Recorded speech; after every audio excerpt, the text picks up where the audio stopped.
जाजपुर सहर में प्रभु श्रीरामंकर एक विशाल सचेतन शोभायात्रा सहर परिक्रमा करिछि। प्रथमे जाजपुर अधिष्ठात्री देवी मां बिरजा मंदिर निकटरू एही शोभायात्रा बाहरी भक्त मानक द्वारा जय श्रीराम ध्वनि रे सारा सहर प्रकंपित होई उठिथिला। एही विशाल शोभायात्रा रे हजार हजार श्रद्धालु और भक्त माने उपस्थित रही एही विशाल शोभायात्राटी को महा आडंबर रे पालन करिथिले।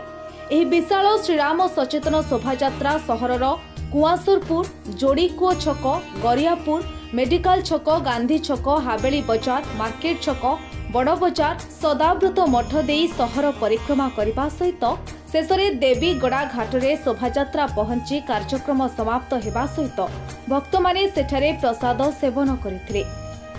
आमे प्रथम हिंदू तापर अन्य कथा को आमे जिबा जेतु रामचंद्र शोभायात्रा प्रथम यही संस्था ही करुला। जाजपुर रामचंद्र गोटे रैली हम कि गोटे एन भद्रक देखुले तो ये पाख आम मंगुलीपड़ार पिला माने प्रथम कार्यक्रम आरंभ करते। देखो एमती गोटे आशा कराउथले जे समग्र जाजपुर को राममय करा जिवो। तो गतकाली आप देखिए निश्चित रूपे ए धर्म वर्ण जाति निर्विशेष राजनीतिक दल मैंने प्रतियोगिता कले राम रैली करने एक शुभ संकेत। किंतु जेहेतु ये मूल संस्था जे प्रथम दिन कर प्रत्येक वर्ष यही स्थान स्वागत करूँ कारण भव्य राम रैली की आम आरंभ समर्थन कर आज करूँ से दृष्टि आज आम बिरजा मंदिर सेवायत परिषद तरफ आज आम सेवायत उपस्थित थिलु। ए रैली की आम ये समर्थन कर प्रत्येक वर्ष जो ढंग कर आज से ढंग समर्थन कलु। देखो समस्ते को सादर जय श्रीराम।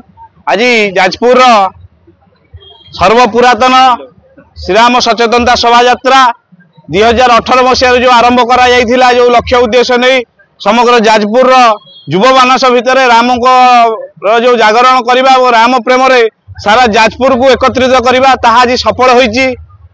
गतकाली श्रीराम नवमी थिला जाजपुर शहर राम ध्वनि रे प्रकंपित होई उठिला। आज दशरा रे मध्य श्रीराम ध्वनि रे प्रकंपित होई उठिची। आज जो अधिष्ठात्री देवी बिरजा मंदिर पाखर बाहरी देवीगड़ा घाट पर्यंत जो शोभायात्रा जाऊँगी से अनुमानिक 2 ରୁ 3 हजार ऊर्ध राम भक्त सामिल होती। समग्र जाजपुर आज राममय परिवेश रे सृष्टि होई उठी। कोट कोट आसी राम भक्त माने कोन कहबे जो स्वागत करछन लोक माने एथिरे पाखापाखी जाजपुर, बिंझारपुर, बरी, दशरथपुर, रसुलपुर, कोरेई समू पाखापाखी ब्लॉक मानकरू विशेषकर जाजपुर म्युनिसिपालिटी भी बहुत युवक मान सामिल कराई।